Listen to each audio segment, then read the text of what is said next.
On today's Locked On Jayhawks, we recap Kansas winning at TCU. Is AJ Storr back for Bill Self and KU?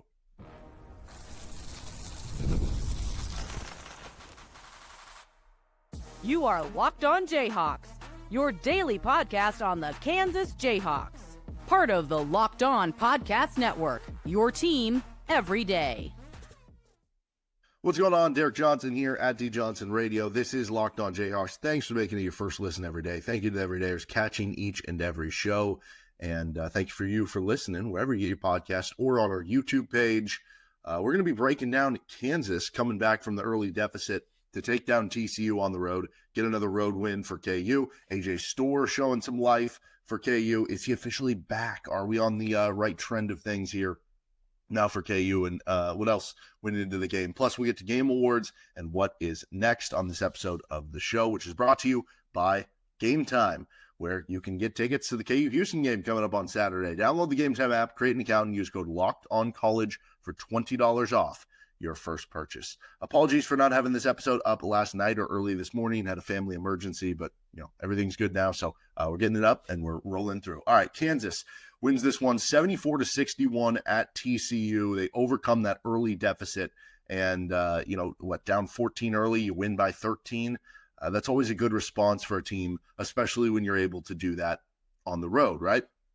And I think this one boils down to me. Kansas found life in the final part of really the first half. Like the second half is what carried the win for KU, but it was that late first half that I think you kind of grinded it out in the late first half to get you to the second half to be able to do what you did and have AJ Storr and Shakeel more, go off in the second half. And here's what I mean by that.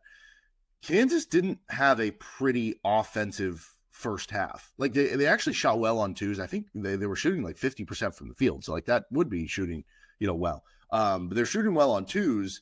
They were turning the ball over too much, which they kept turning the ball over too much even in the second half, but they weren't hitting their threes. They were 1 for 7 from 3-point range. And I think I tweeted out a stat at halftime before things went AWOL for me, but that at that point at halftime of the TCU game, TCU was shooting Kansas was shooting like 28% to that point in conference play. And then you get to the second half, you fast forward, you go 5 of 10 from 3 in the second half. You let it fly a lot from the corner, which was an area we diagnosed before the game that you should be able to take advantage here. You had AJ Storr and Shaq Moore, who really take over in the second half. I mean, you got 21 combined points from AJ Storr and Shaq Moore in the second half alone. I mean, TCU had, what would it have been? They had 35 at halftime, so they had 26 in the second half. So, I mean, AJ Storr and Shaq Moore almost outscored TCU themselves in the second half.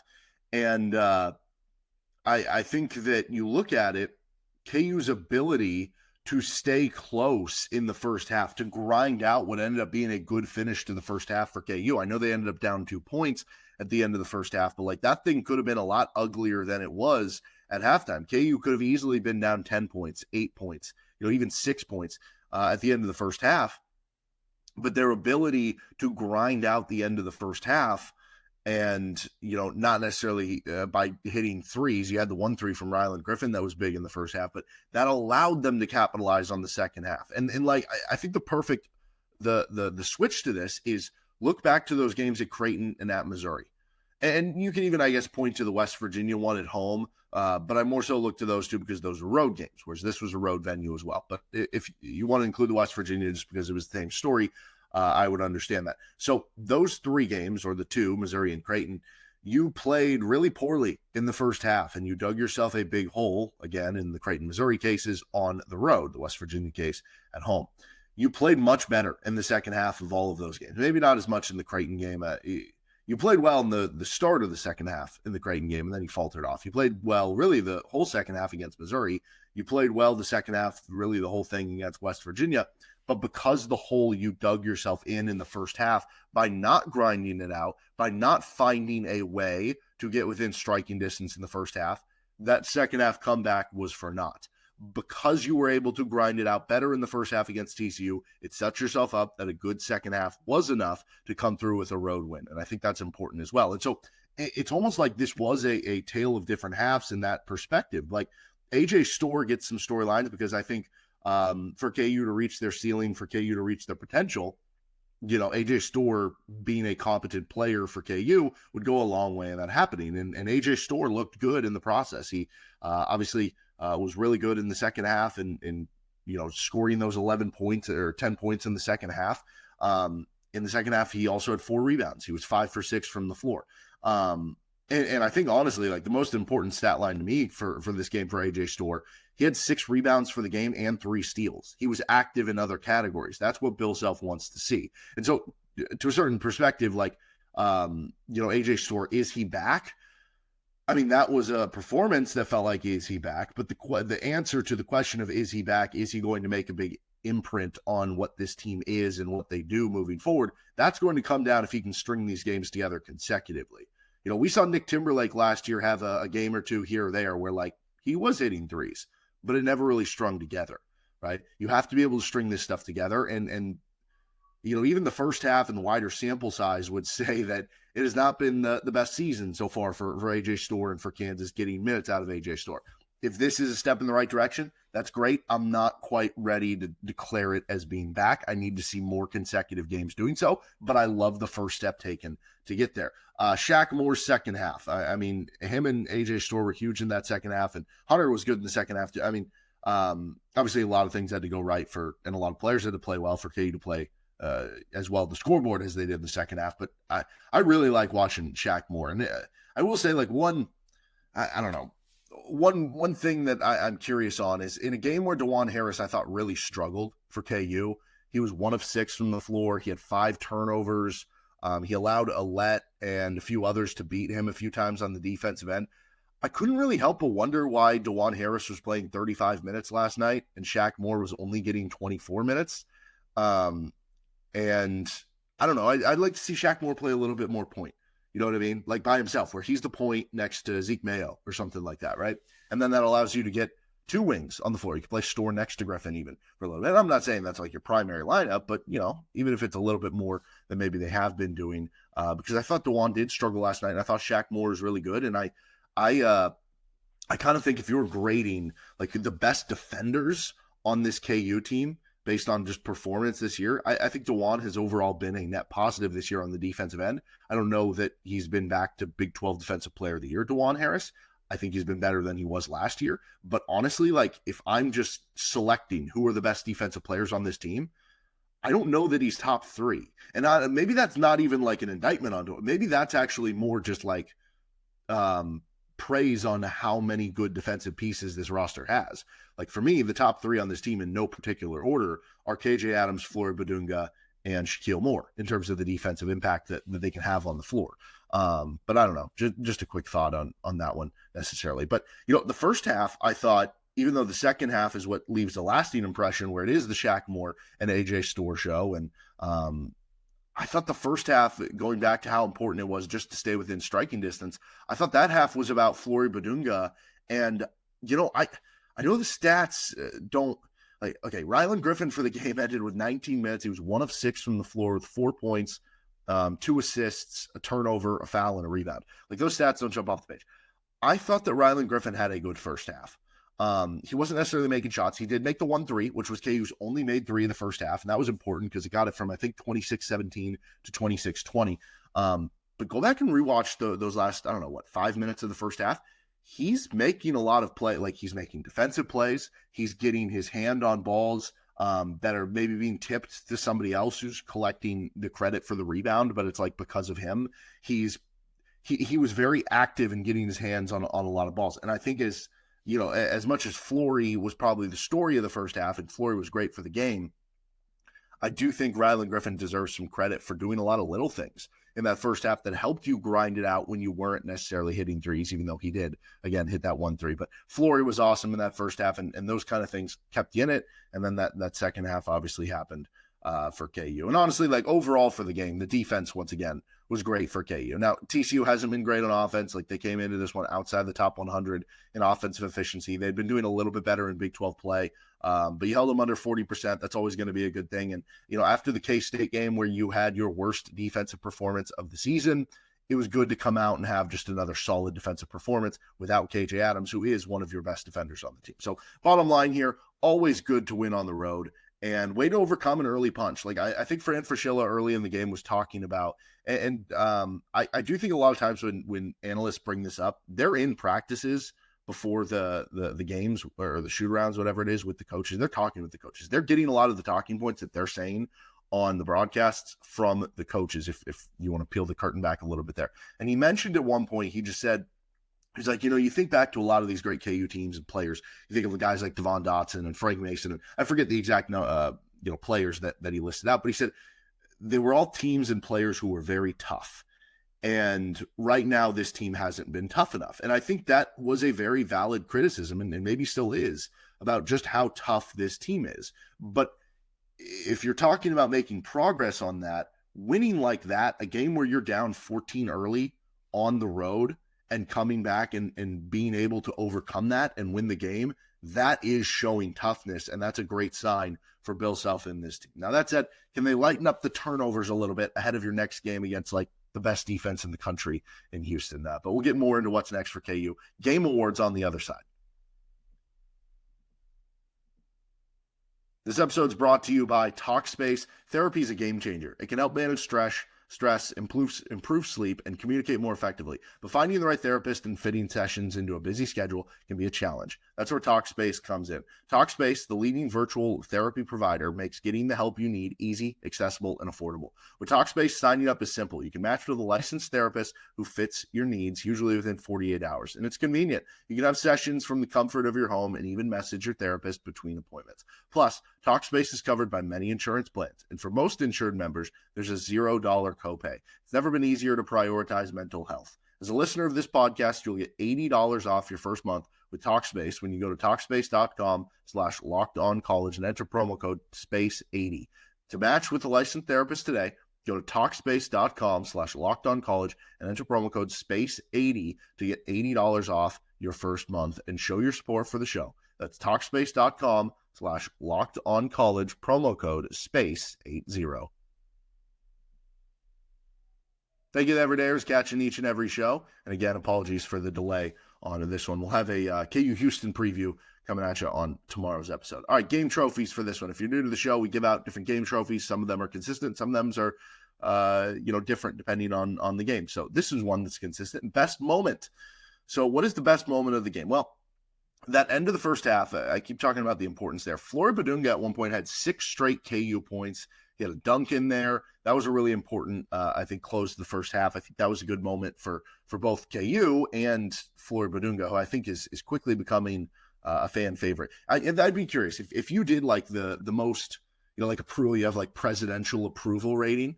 If you did that with like KU basketball players, who would come in the top 3? I feel like it would among KU fans. I feel like Flory would be up there. Zeke Mayo would be up there. I'd be curious who the third would be. Anyway, Shaq Moore hitting that 3 at the start of the second half where Hunter Dickinson had a great cross-court pass to the corner. Shaq Moore hits the 3. KU goes up 38-35 early in the second half.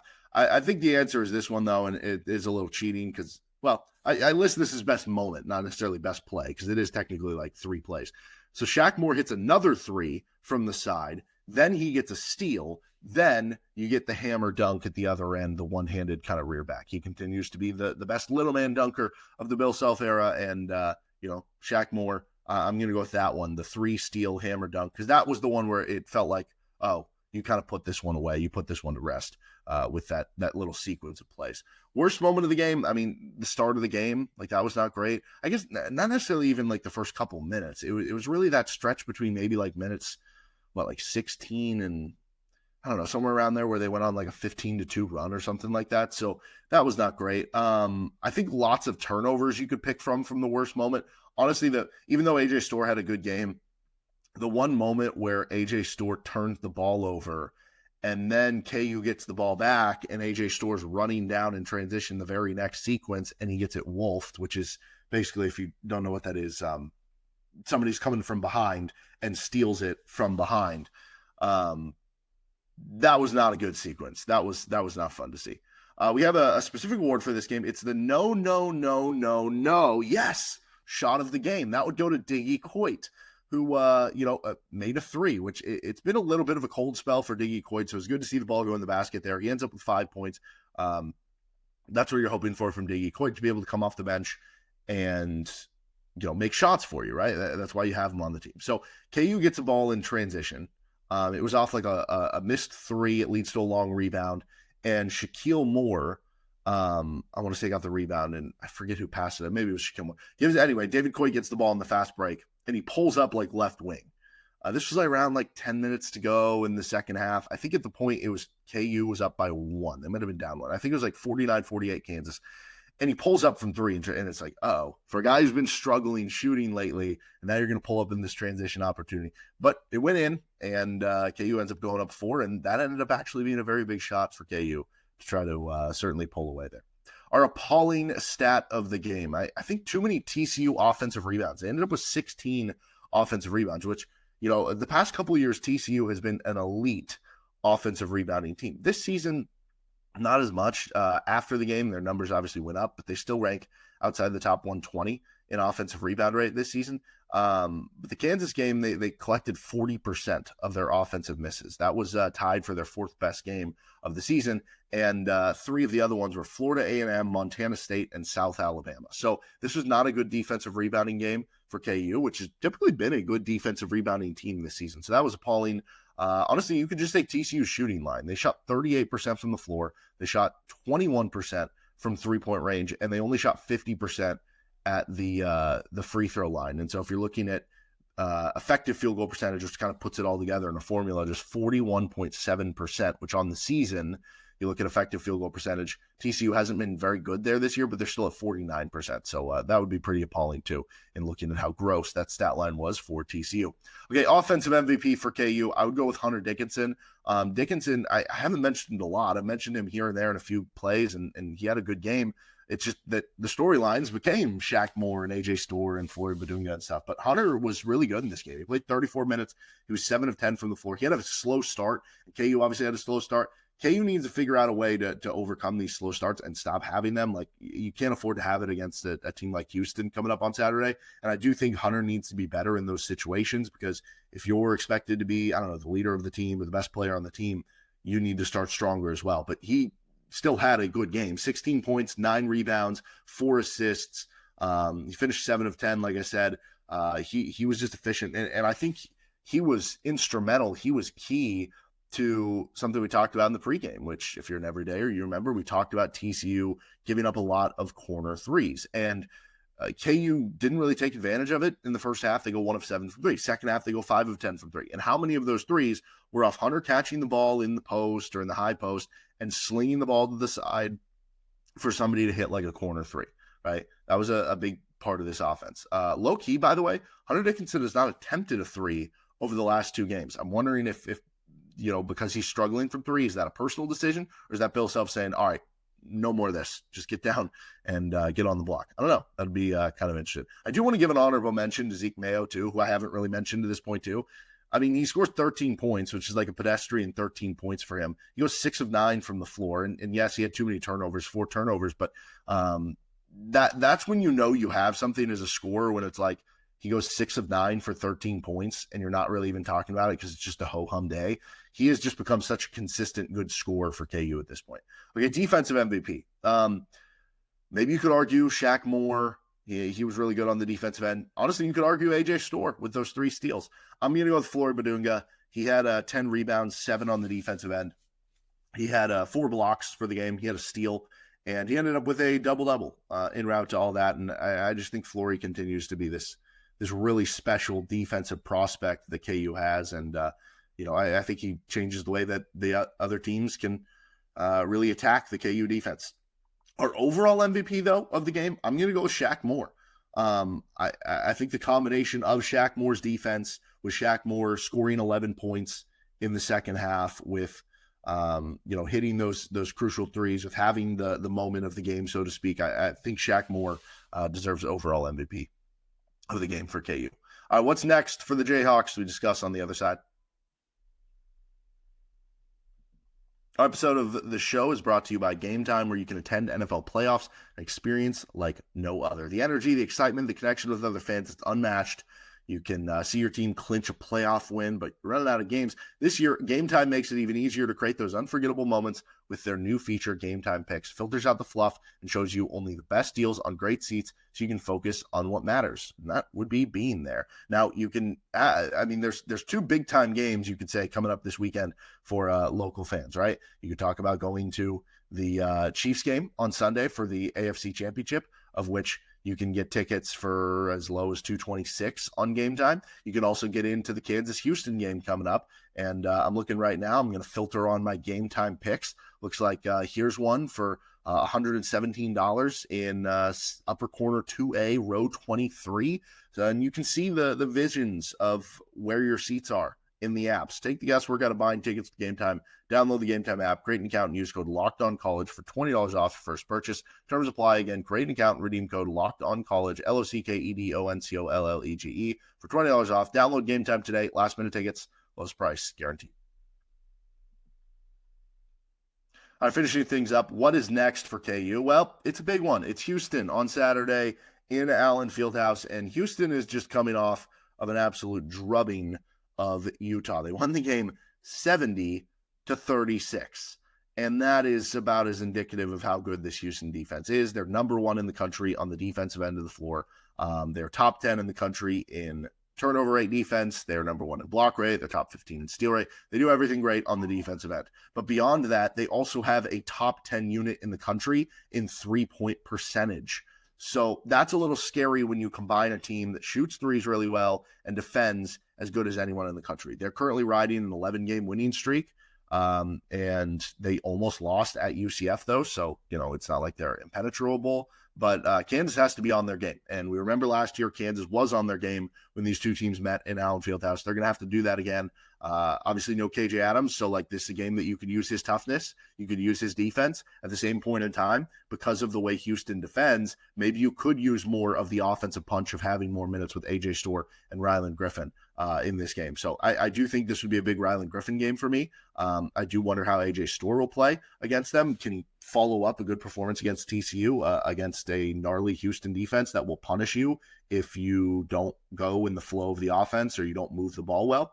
It'll be very interesting to see how KU attacks Houston. But this is if Kansas does want to win the Big 12, this is a must-win game at that point in time. Maybe we're past that. Maybe we're past caring as much because the streak's not alive and there's so many teams in the league and the schedules are imbalanced and the league's so long that you care just more about, what seed are they going to get in the NCAA tournament than the Big 12. But, you're in it. You're competing in it. Might as well win it, right? So, go win this game on Saturday. All right, we'll preview that one on tomorrow's episode. That'll do it for us today on Locked On Jayhawks. We'll see you next time with LOJ.